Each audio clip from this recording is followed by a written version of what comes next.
Eric Sell is from the Centre for American Liberty. He joins me now. Where does the fight for justice start with cases like this?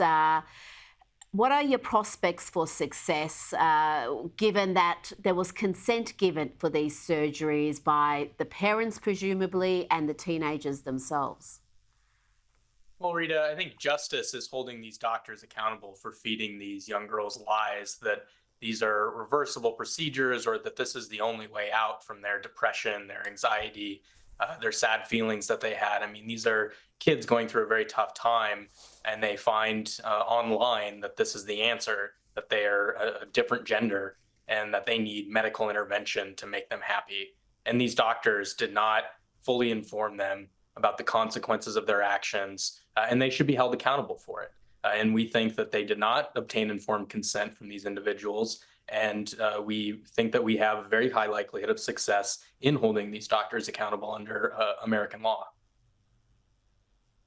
Well, can a 13 or a 15-year-old give informed consent for surgeries that have lifelong consequences? As we heard there from Chloe Cole, I spoke to her on this network. She'll never be able to breastfeed. She had her healthy breasts removed as part of this surgery. She also fears that she's been left sterile. But what are the parameters around that? At what age is it considered informed consent? Do you need to be 18 or have a thorough understanding of the lifelong consequences of these surgeries? All of our clients needed their parents to consent for them. So their parents were involved with these conversations, but their parents were lied to. Our clients were lied to. These doctors told them that this was the only way out. You can either have a dead daughter or a live son. And it's just Mm. horrible. So this isn't a situation where the doctor sat our clients down and walked them through, here is how drastic these decisions are. Here's what the consequences are. Here's what you're giving up. They told them this is the only way out. That's not informed consent. That's manipulation. And now you have Mm. these young girls who are never going to be able to live a normal life as a female.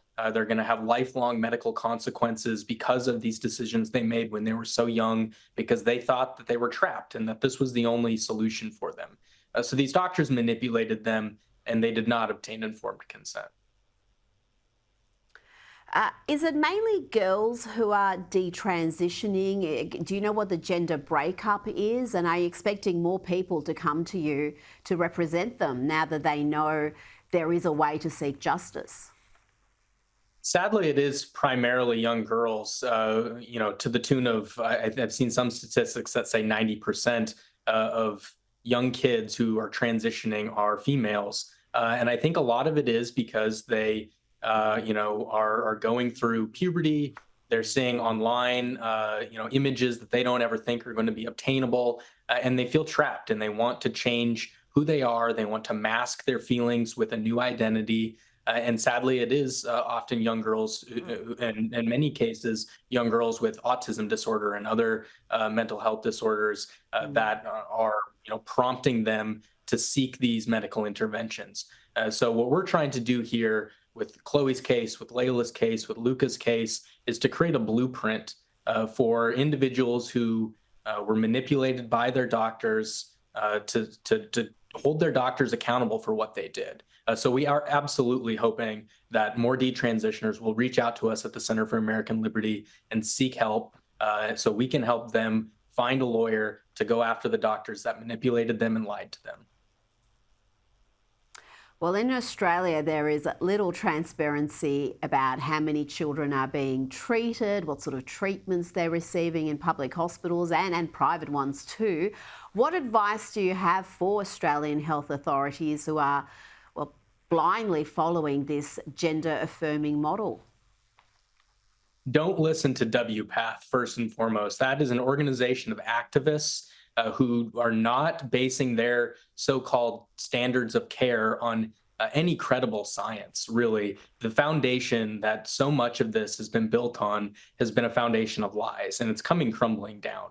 And it's great to see that information is coming out that shows that these studies that supposedly supported the notion that performing a double mastectomy on a 13-year-old girl is somehow good for her is all bogus. So Australian health authorities that are looking to WPATH and other organizations that say that they have evidence to support these procedures as beneficial, that's all false. They need to do their due diligence, Mm. and really at this point, that means waiting to see what additional studies show with respect to the gender affirming care that has been performed on individuals. Is it going to be beneficial in the long term? What are the consequences of that going to be? And then only then make public policy decisions and medical decisions before making drastic procedural decisions on young kids.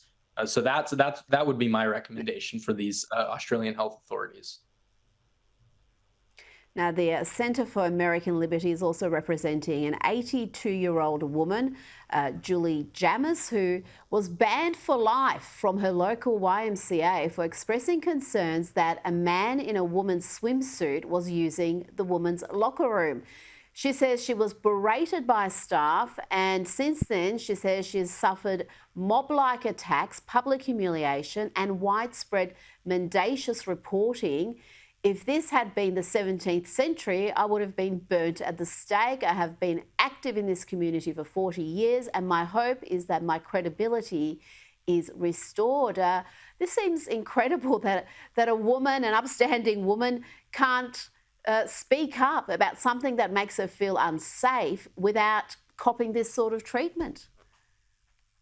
Yeah, it is truly horrible what happened here. And I think this just is another example of the blind loyalty that so many have to the pro trans position. I mean, there's absolutely no common sense in these situations. Everyone is so afraid of being labeled a transphobe or a bigot that they would rather kick an 80-year-old woman out from the local pool that she's been using for decades simply because she objects to a biological male being in the women's locker room. There's absolutely no sense behind it. We have a First Amendment that protects free speech in the United States, and this was a violation of that constitutional right that Julie has. She has the right on government property. It was run by the YMCA, but this is government property, and she has the right to object to this policy. She was an advocate and counselor for survivors of domestic violence for most of her adult life, and she's been trained to look out for threats. And a biological male in a women's locker room is often the sign of a threat. So Julie spoke up, and she was banned for it, and that's unlawful. That's unconstitutional under American law. Well, good on you for supporting her, because I would think the overwhelming majority of her community and just everyday Americans would back her and back her calling out something that made her feel uncomfortable. Eric Sell, thank you so much, and hopefully we'll speak to you again as these cases progress. Thank you so much for having me.